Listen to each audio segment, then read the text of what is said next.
예, 우리가 신앙생활에서 성장하기 위해서 영적으로 성장하고 구원을 이루어가기 위해 필요한 것은 바로 우리에게 지금 당장 삶에서 필요한 것은 묵은 땅을 갈아엎는 것이라고 하나님이 말씀하시죠.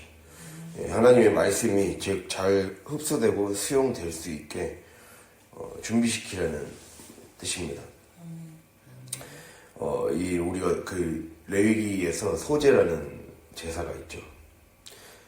그 가루가 되게 하는 것, 즉 마치 소제의 예물처럼 고운 가루로 빻고 찧어서 이제 그 곱고 미세한 가루가 될 수 있도록 해서 거기에다 이제 가루가 될 수 있도록 하죠. 그렇게 한마디로 예배자는 곱고 미세한 가루가 될 때까지 찢고 빻고 가는 이러한 시간이 있어야 되죠. 그러니까 무슨 말 하는 거냐면 우리가 밭을 갈기 위해 좋은 땅을 만들기 위해 부수고 가는 그러한 시간들을 갖잖아요. 땅도 그렇듯이 하나님께 완전히 내 자신이 더 세밀해질 때까지 자신을 살펴야 된다라는 지금 말씀을 하는 겁니다. 여기서 이제 묵은 땅을 간다라고 했을 때 이 묵은 땅이라는 거는 놀고 있는 땅이죠. 너무 오랫동안 사용하지 않고 그대로 방치해버린다. 그대로 방치해버리면 썩기 쉽다게 되는 썩혀 있는 땅. 그러니까 우리에게 하시는 말씀이 악하고 게을러지면 안 된다.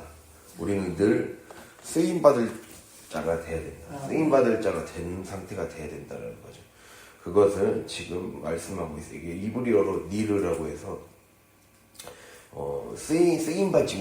쓰임받지 않고 있는 않도록 자신을 그냥 방치한 상태.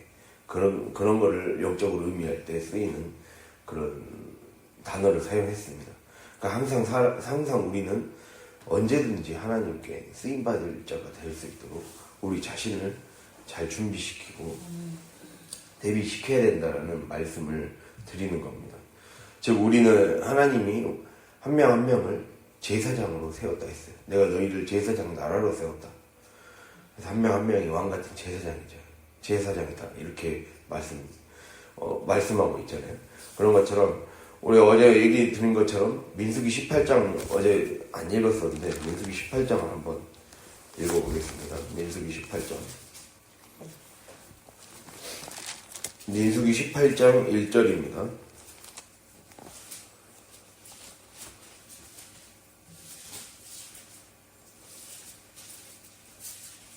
(18장 1절과 5절) 226페이지 함께 읽겠습니다. 여호와께서 아론에게 이르시되 너와 내 아들들과 내 조상의 가문은 성소에 대한 죄를 함께 담당할 것이요 너와 내 아들들은 너희의 제사장 직분에 대한 죄를 함께 담당할 것이니라. 이와 같이 너희는 성소의 직무와 제단의 직무를 다하라. 그리하면 여호와의 진노가 다시는 이스라엘 자손에게 미치지 아니하리라. 아멘.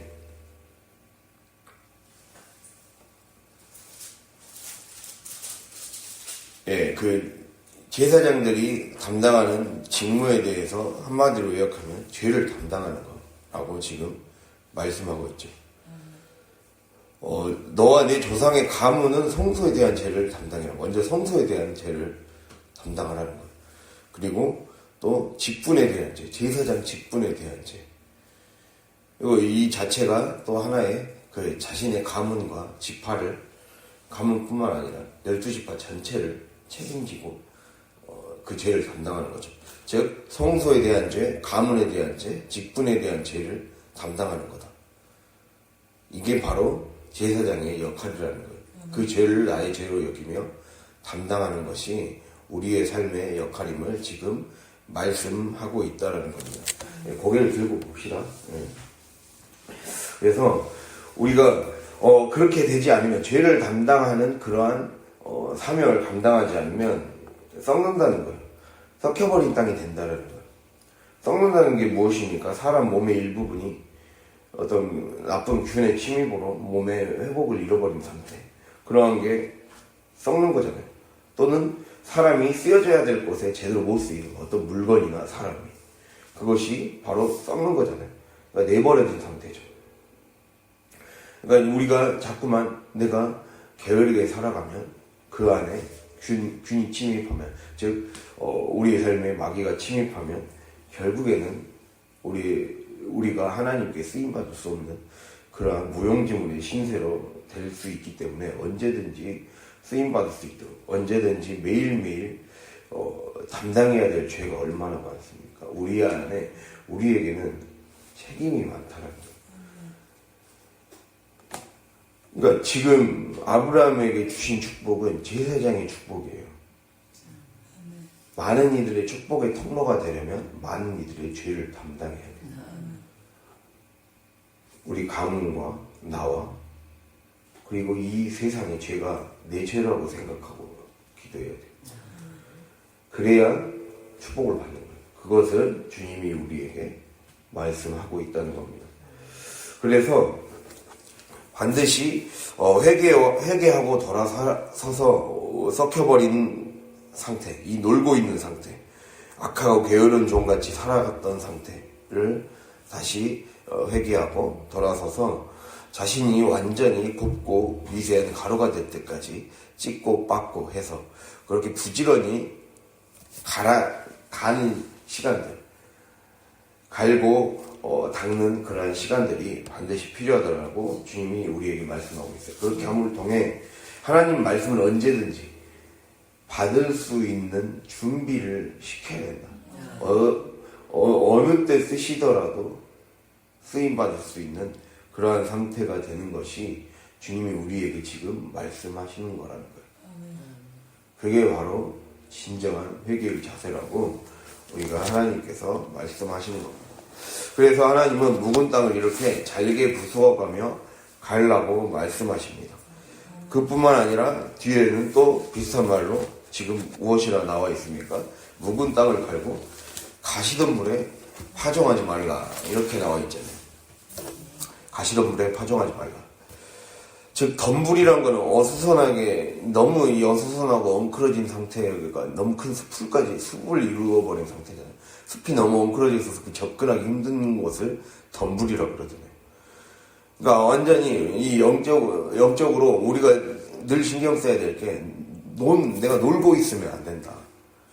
스스로를 썩히지 말아라. 언제든지 쓰임받을 수 있는 상태가 되도록 매일매일 세밀하게 나를 갈고 닦아서 부수고 그래서 부들부들한 그러한 심령의 상태가 되도록 만들어야 돼요. 냉랭하게 만들면 안 돼요. 쓸데없는 생각과 말들로 가득 채우고 다닐 시간이 없다라는 거죠. 그거를 주님이 우리에게 지금 말씀하고 있고 또 그러려면 또 하나 얘기하는 게 어수선하게 엉클어진 상태, 즉 무질서한 상태로 자신을 만들지 말라는 거. 그거를 얘기하고 있어요. 덤불, 가시덤불에서 덤불을 먼저 보자면 어수선하게 자신을 정리되지 않은 상태로 만들지 말라는 거예요. 그것이 지금 가시덤불이란 건 그것이 너무 무질서함이 심해져서 그 무질서의 숲을 이루어버렸다는 거잖아요. 덤불로 가득 찬 숲을 누가 갈 수 있겠습니까? 정리되고 정돈이 된 숲을 가서 사람들이 그런 숲을 사람들이 가서 쉬고 싶고 거기서 놀고 소풍도 가고 그러고 싶어 하겠죠. 그러나 그게 아니라 아무런 정리도 돼 있지 않은 숲을 어떻게 갑니까? 무서워서 어떻게 갑니까? 다칠 수도 있고 잘못하다가 길을 잃을 수도 있는 그럴 수도 있는데 그러한 상태를 어떻게 갈 수 있겠습니까? 그렇지. 그래서 이렇게 어수선하고 엉클어진 영적 상태가 되지 않도록 자기 자신을 늘 체크하고 매일매일 그렇게 관리를 해줘야 되는 겁니다. 마치 잡초처럼. 진짜 군대에 있을 때 맨날 잡초 뽑았거든요. 잡초는 왜 이렇게 잘하면 다시 몇 시간 안 지나면 그렇게 하는지 모르겠어요. 그런 것처럼 우리 삶에 내가 어떻게 보면 매 순간순간 나를 체크해야 돼요. 그래서 이게 그거를 방치해 두는 시간이 길면 길어질수록 그것이 내 안에 준 것처럼 파고들어서 몸을 썩고 영을 썩게 만든다라는 것을 기억하기를 바랍니다. 어리석은 자가 되는 거예요. 어리석단 말이 어리석다라는 말에서 나왔어요. 어리석다. 영혼을 담는 그릇을 어리라고 해요. 얼굴 할 때. 그러니까 내 영을 썩게 만드는 거예요. 내 영적 상태를 썩게 만드는 게 어리석은 거예요. 어리석은 것의 첫 출발은 자신을 정리하지 않는 거. 마음을 정리하지 않고 생각을 정리하지 않고 매일매일 연행심사를 정리하지 않아서 회개하지 않는 것이 바로 무슨 상태라는 거예요. 가시덤불 상태. 우리가 묵은 땅을 갈지 않고 그냥 내버려두고 그냥 시간이 되면 해결되겠지라는 그러한 상태. 그러한 자세로 살아가면 어떠한 축복도 받을 수 없고 변화도 일어날 수 없다. 반드시 제사장이기 때문에, 우린 제사장이기 때문에 죄를 담당하며 하나하나 미세하게 세밀하게 회개하라는 거예요. 그거 하기에도 모자라요. 그러면서 관리하라는 거예요. 관리하다 보면 때가 되면 하나님이 일하시기 시작한다. 이거를 늘 염두에 두고 하루하루를 살아갈 수 있는 저 여러분이 될 수 있기를 바랍니다. 그래서 이러한 상태를 그대로 놔둬버리면, 가시덤불 상태, 묵은 땅의 상태, 그걸 그대로 놔둬버리면 어떠한 열매도 맺을 수 없고 사람도 찾아오지 않고 기피하게 되는, 축복의 통로가 아니라 완전히 저주의 인생이 되는 삶이 된다는 거죠. 그래서 돌밭과 가시덤불로 가득 찬 밭에서는 열매가 자랄 수가 없는 거예요. 우리가 이 말씀을 따가면 이 바로 연상되는 말씀이 마가복음 4장이죠. 예수님의 씨 뿌린 비유. 한번 찾아가면서 적용해 보겠습니다. 마가복음 4장.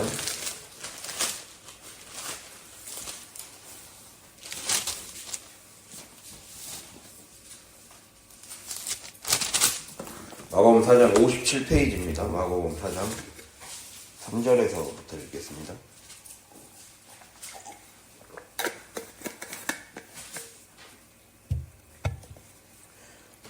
(3절부터) 함께 읽겠습니다. 들으라. 씨를 뿌리는 자가 뿌리러 나가서 뿌릴새 더러는 길가에 떨어짐에 새들이 와서 먹어버렸고, 더러는 흙이 얕은 돌밭에 떨어짐에 흙이 깊지 아니하므로 곧 싹이 나오나 해가 돋은 후에 가서 뿌리가 없으므로 말랐고, 더러는 가시떨기에 떨어짐에 가시가 자라 기운을 막음으로 결실하지 못하였고, 더러는 좋은 땅에 떨어짐에 자라 무성하여 결실하였으니 30배나 60배나 100배가 되었느니라 하시고, 그리고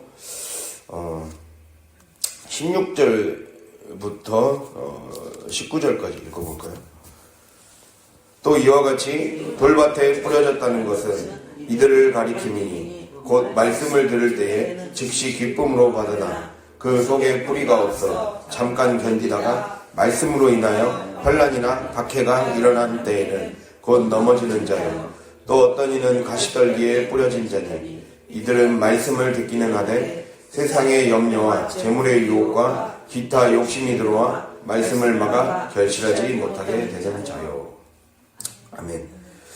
우리가 그 가시덤불과 묵은 땅을 직접적으로 적용해 볼 수 있는 게 바로 이 돌밭과 가시떨기에 뿌려진 밭이라고 볼 수가 있습니다. 먼저 돌밭을 우리가 살펴보면, 돌밭에 대해서 지금 어떻게 표현하고 있냐면 5절에 흙이 얕은 돌밭에 떨어졌다. 흙이 깊지 아니함으로 싹이 곧 나오지만 해가 돋은 후에 뿌리가 없음, 타서 뿌리가 없음으로 말랐다. 지금 이렇게 나와 있어요. 그러니까 우리가 깊게 파야 어떤 바람이나 해 방해를 받지 않고 뿌리 내릴 수 있다는 걸 말씀하고 있잖아요. 양분을 충분하게 공급할 수 있는 환경을 만들어야 된다는 거예요. 즉 깊이 파야 그 안에 영성의 샘물을 저장할 수 있는 공간이 더 깊어진다는 거예요. 그 시간을 지금 갖기에도 모자란다라는 것을 항상 기억해야 된다는 거예요. 영성의 깊은 샘물이 저장되고 흡수될 수 있는 환경을 만들라는 거예요. 그것을 주님이 우리에게 말씀합니다. 즉 뿌리가 깊숙이 들어가기 힘든 환경이 바로 돌밭이죠. 뿌리 내리는 것이 중요하다. 뿌리 내리기 위해서는 깊이 파야 된다. 기도회를 깊이 파야 된다. 깊이 파야 된다는 걸 우리에게 지금 말씀하고 있어요. 뿌리가 없어 잠시 견디다가 말씀으로 말미암아 환난이나 박해가 일어나는 때에는 곧 넘어지는 자다. 이렇게 지금 돌밭이 지금 얘기하고 있죠. 마태복음 13장 21절에 이런 식으로 표현하고 있거든요. 환난이나 박해는 그러니까 우리 삶에 말씀으로 살다 보면, 어제 말씀드린 것처럼 믿음의 삶을 살다 보면 우리에게 찾아오는 게 환난이다 라고 지금 어제도 말씀드렸잖아요. 그런 것처럼 말씀으로 말미암아, 말씀으로 인해, 말씀 때문에, 즉 하나님의 말씀 자체가 이미 그 속에 우리의 삶에 세상과의 갈등을 내포하게 되어 있고, 세상이 방해할 것이고, 그리고 유혹할 것이다. 말씀대로 살려다 보면 유혹할 것이기 때문에, 미혹을 하려고 하기 때문에, 그리고 늘 세상적인 것과의 비교를 하려는 우리의 본성 때문에 자꾸만 깊게 못 파게 방해할 것이라는 거예요. 그래서 깊게 파려는 그러한 것을 반드시 하려는 그런 믿음의 결단을 하지 않으면 매일매일 그래서 작업을 해야 되는 거죠. 방치해버리면 돌밭은 우리의 삶에 계속해서 결국에는 내 삶에 장애물이 되어버리는 거예요. 돌밭, 장애물을 치우라는 거잖아요. 지금 장애물을 치워라. 내 삶의 장애물을 치우고 그것을 부수고 갈아서 좋은 땅을 만들기 위해서 노력해라라고 지금 우리에게 하나님이 말씀하고 있잖아요. 지금 말씀을 진지하게 받아들이는 자는 우리의 삶에 내적인 갈등을 겪을 수가 있습니다. 외적으로는 사람이나 환경과의 분쟁, 갈등을 겪어야 할 수도 있습니다. 마귀의 교묘한 방해는 기본이고, 또는 자기 욕심의 크기 때문에 하나님과의 그 연합, 하나님과 하나 되는 삶, 그러한 것이 제대로 이루어지지 못하게 만들 수도 있다는 거예요. 그래서 하나님의 말씀이, 그래서 우리에게 말씀하는 거예요. 하나님의 말씀은 자신을 찌르는 날선 검이라 했죠. 그리고 우리의 얼어붙은 마음을 깨부수는 그러한 마치 도끼처럼 우리 삶에 기능하기 때문에 말씀으로 내 자신이 찔러지고 잘게 부수어져서 늘 갈아져서, 그래야 깊게 팔 수 있는 환경이 되죠. 그러니까 우리의 삶은 깊게 파야 돼. 돌밭의 특징은 제 손을 안 댔기 때문에, 제대로 손을 안 댔기 때문에 얕았고, 얕으면 싹이 나와도 금방 해를 입기 쉽고, 그래서 금방 타버리고, 그래서 해가 돋은 후에 타서 뿌리가 없음으로 말랐다 그랬잖아요. 뿌리 내리려면 지금의 내 환경을 반드시 묵은 땅을 갈아엎어야 된다. 그리고 깊게 파서 땅을 고르게 해놔야 된다. 어느 것이든지 담아낼 수 있는 환경을 만들어야 된다. 이렇게 지금 말씀하고 있어요.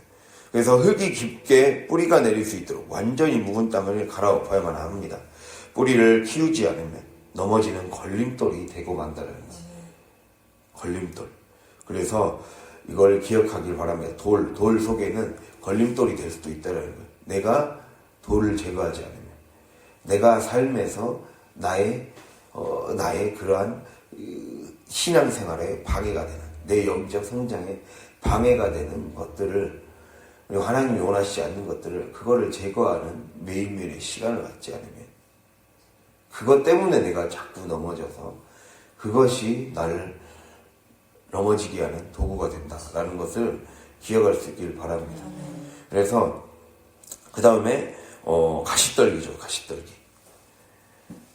가시떨기를 보면 우리가 19절 보면 세상의 염려와 재물의 유혹과 기타 욕심이 들어와 말씀을 막아 결실하지 못하게 된 자요, 이렇게 표현하고 있고, 7절에 보면 가시떨기에 떨어짐에 가시가 자라 기운을 막으로 결실하지 못하였다.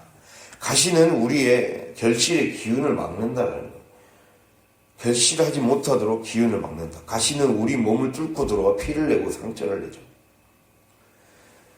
그것을 지금 상징하고 있습니다. 즉 돌밭이 말씀 자체가 갖는 파급력 때문에 우리 삶에 장애물이 보이기 시작하고, 그래서 부수어지기 시작하잖아요. 근데 말씀으로 나를 부수는 작업들, 나의 그 외적인 것들, 환경적인 것들, 환경에 겉에 보이는 것들을 자꾸 넘어졌던 것들을 정리하지 못하고 걸림돌들을 치우지 못함으로 인해 결실하지 못했다면 가시, 즉 내 안에 결실치 못하게 만드는 내적인 것들을 반드시 제거해야 된다는 거예요. 즉 가시떨기의 특징은 듣기는 하되에 있어요. 듣기는 하되. 여기 듣기는 하되라고 표현하고 있잖아요. 어디 있습니까? 네, 듣기는 하되. 말씀을 듣기는 하되라고 나와 있잖아요. 세상의 염려, 재물의 유혹, 기타 욕심이 들어온다. 내가 돌밭의 상태로 자꾸 놔둬버리면, 가시떨기의 상태로 놔둬버리면, 이제 세상의 염려, 재물의 유혹, 기타 욕심이 들어올 때, 듣기는 하되, 이 말은 들음을 방해하는 세력과의 싸움을 암시하고 있다는 겁니다. 그래서, 말씀을 듣기는 하되, 즉, 듣고 깨달아 실천하는 자가 곧 열매 맺는 자인데, 그런데 그 들음에서 실천으로 나아가게 하는 영적인 힘이 없다는 거예요. 그게 그 영적인 힘을 방해하는 것을 그 가시라고 볼 수가 있습니다. 이 가시가 들어와 내 삶의 몸과 삶과 시공간을 뚫고 들어와서 피를 흘리게 하고 상처를 주게 한다는 거예요. 상처를 주게 해서, 즉 죄를 짓게 해서 경건의 능력을 상실한 반쪽짜리 성도가 되게 한다는 거예요. 이해 갔습니까? 이해 가셨어요? 네. 아멘을 크게 하세요. 아멘. 예. 그래서 우리 몸, 삶, 시공간을 뚫고 들어와 피를 흘리게 한다는 거예요. 가시를 제거하지 않으면 그것 때문에 내 몸이 다치고, 돌을 제거하지 않으면 그것 때문에 내가 넘어지고, 그것이 우리 가정에 떡하니 버티고, 딱 지금 떡하니 우리 축복으로 들어가는 문을 딱 큰 돌이 딱 자리 잡고 막고 있는 거예요. 폭파시켜버려야 돼요. 갈아버려야 돼요. 그리고 내 안에 있는 가시가 나를 상처 주고 있잖아요. 그거를 꺾어내버려야 된다는 거예요. 가지치기를 하고 갈아엎어야 된다는 거예요. 그래야 잘라낼 것은 반드시 잘라내지 않으면 그것이 나를 올가매게 될 것이다 라고 지금 말씀하고 있어요. 왜 유혹에 쉽게 떨어지는지, 왜 자꾸 게을러지고, 왜 자꾸 똑같은 문제에 빠지는지, 그거는 내가 가시를 제거하지 않았기 때문에 그것을 주님이 우리에게 말씀하고 있다라는 겁니다. 그렇게 하지 않으면, 결국에는 우리가 이렇게 가지치기를 해야 되는 거예요. 한마디로 이거 우리가 더 그 다음으로 적용하면 가지치기를 확실하게 하라고 주님이 말씀하는 거예요. 요한복음 15장에 나오는 말씀처럼 너희가 나에게 붙어 있어야 된다. 붙어 있어야 열매를 맺는다. 붙어 있는 것은 가지를 치는 것이다. 가지치기 하는 거. 그러니까 열매를 맺으려면 반드시 가시를 제거하고, 열매를 맺으려면 돌처럼 바위처럼 딱 버티고 서 있는 방해물들을 제거하고, 방해되는 외적, 내적 요소들을 제거해야 된다. 그거를 제거하는 것에 시간이 모자라다는 거예요. 제가 좀 이재명 좋아하잖아요. 인터뷰를 보다가 자기가 성남시장이 됐을 때, 성남시 인구가 100만이라는 거예요. 자기의 1시간은 그냥 1시간이 아니라는 거예요. 이미 성남시장이 되었고, 성남시를 책임지는 100만이기 때문에 나의 1시간은 100만 시간의 가치가 있기 때문에 그러는 거예요. 그러면서 지금 우리나라 인구가 5천만이라면 5천만 시간의 가치가 있는데 내가 언제 윤석열 같이 누구를 보복하고 그런 막 궁리하고 누구 잡아넣을 궁리할 것에 시간적 여유가 없다는 거예요. 나라를 회복시키고 발전시키는 것에 그 시간도 모자란데, 그 5년이 너무 짧은데 언제 그런 시간을 하고 있겠냐는 거예요. 저는 누워있을 시간이 없고, 그리고 자기가 예전에 부산에서 테러를 당한 이후로 자기 목숨은 이미 덤이 되었기 때문에, 그냥 하나님이 그렇게 표현한 거예요. 하나님이 보호하사 나를 완전히 그냥 산목숨이 되게 해주셨기 때문에 더 이상 어떤 걸 생각할 여유가 없다는 거예요. 그거를 들으면서 이 시간, 우리가 시간이 너무 허비하고 있잖아요. 이게 정체되면 안 되잖아요. 이 도전을 받았어요. 도전을. 이 시간의 가치가 우리의 한 시간은 내가 가족을 책임지고 내가 영혼을 책임지고 있기 때문에 그 영혼의 전체의 시간을 책임지는 거예요. 그것을 책임질 수 있는 사람의 역량으로 하나님이 만들어주고 싶으신데 그거 하나 빌빌거리면서 못하면 안 된다는 거예요. 그거를 주님이 말씀하고 있어요. 그게 좀만 우리가 신경 쓰고 마음만 써도 가시제거, 벌제거 할 수 있어요. 근데 내가 게으른 거였잖아요. 내가 내 감정에 빠져서 내 생각에 빠져서 조그만 타협이 결국에는 이 사태를 부르잖아요. 조그만 타협이 아까 잡초 얘기했듯이 이 하루 이틀 잡초 제거 안 하면 그 다음에 군대에서 잡초 제거하려면 징그럽게 힘들었어요. 그게 죽겠더라고요. 이게 잡초만 3시간 넘게 제거한 적도 있어요. 그냥 맨손으로 뽑으라 하거든요. 그럼 막 지겨워. 몇 시간 지났다가 또 하는 거. 나중에 힘들어져. 이제는 이 큰 중장비를 동원해야 할 만큼 커져야 될 때가 올 수도 있어요. 그러잖아요. 그런 것처럼 그러기 되기 전에 내 힘으로 할 수 있을 때 지금 해야 될 때라는 거예요. 아니면 하나님이 손대기 시작하는 때가 온다는 거예요. 하나님은 한 번 택한 자를 어떤 식으로든 고쳐 쓰기 위해 여러 가지 방법을 동원하게 되어 있습니다. 그 전에 기회를 딱 주는 거예요. 너가 돌을 제거해야 된다. 내가 돌을 제거하고 내가 가시를 제거하는 데 힘써야 된다. 갈아 없는 데 힘써야 된다라고 가지쳐야 된다라고 주님이 말씀하는 겁니다. 그래서 우리가 하나님과 딱 붙어 있어야 우리가 생존합니다. 우리가 신명기 4장 4절에 오직 너희 하나님 여호와께 붙어 떠나지 않은 너희는 오늘까지 다 생존하였느니라 이렇게 말씀하고 있죠. 즉 하나님과 딱 연합하고 붙어 있어야 되는데 돌 때문에 즉 붙어 있는 것은 말씀이 뿌리 내리는 환경을 만들라는 거잖아요. 즉 우리의 말씀의 딱 핵심 포인트는 말씀이 뿌리가 내려서 열매 맺을 수 있는 환경을 만들어라는 거예요. 내적인 환경, 외적인 상태를 언제든지 준비시켜서 만들어 놓고 있어라. 이게 오늘의 메시지입니다. 그것이 되어야 하나님과 붙어 있을 수 있기 때문에 하나님과 붙을 수 있는 그러한 기본 상태가 되기 때문에 그것을 주님이 우리에게 말씀하고 있죠. 그래서 그래야 열매를 맺고 뻗어나가서 많은 사람들이 나로 인해 유익을 얻고 그 열매를 받아먹고 통로가 될 수 있는 거죠. 그 사명을 우리가 잘 감당하는 저와 여러분이 될 수 있기를 바랍니다.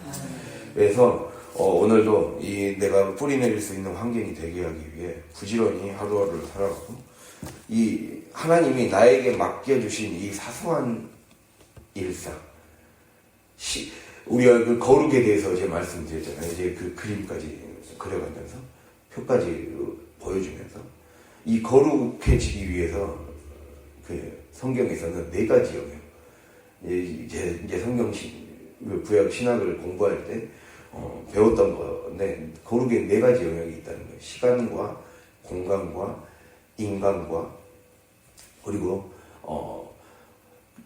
시간, 공간, 인간, 사물 혹은 동물 그렇게 이 영역이 있는데 특히 시간과 공간이 중요해요. 시간과 공간. 즉 시간을 거룩하게 만들고 공간을 거룩하게 만드는 것이 우리의 삶에 중요하다는 거예요. 제가 이전에 이 설교를 한 적이 있어요.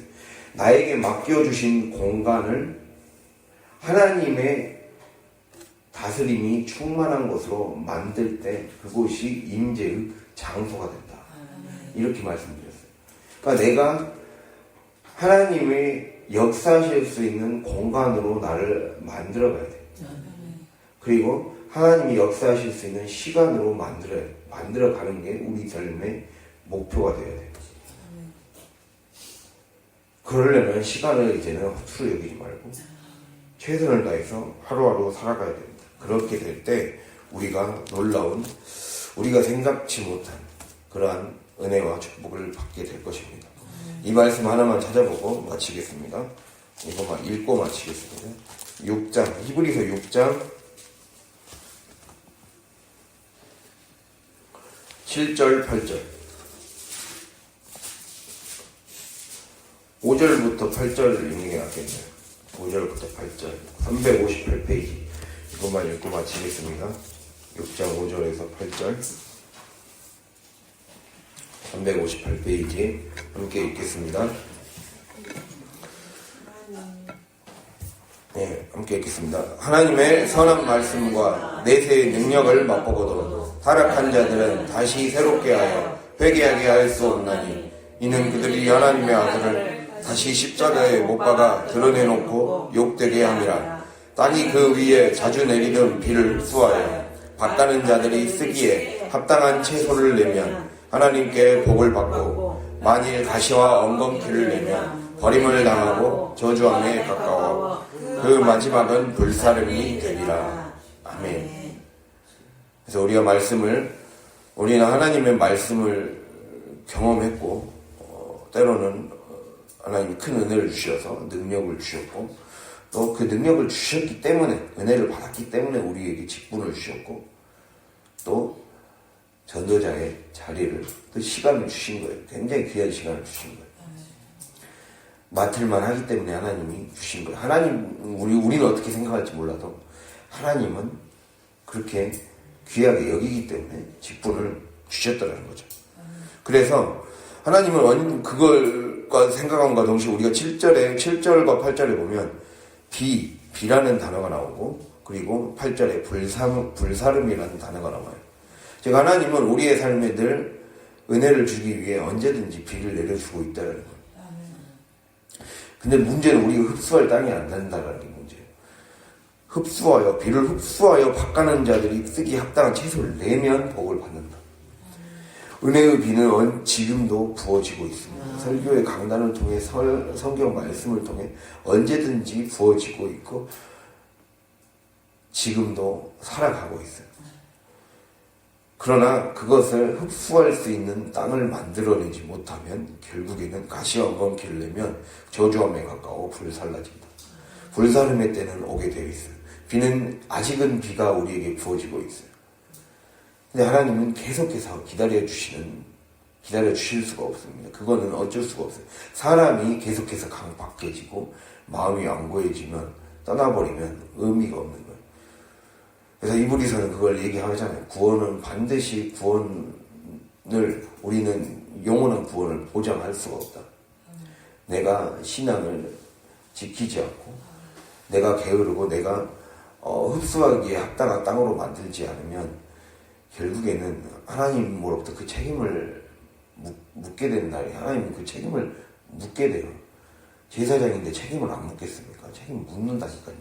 그걸 항상 생각을 해야 됩니다. 그래서 우리가 이거에 대해서 경각심을 가지고 항상 깨어서 오늘도 밭가리에 힘쓰는 저 여러분이 될 수 있기를 간절히 바랍니다. 네, 기도하겠습니다.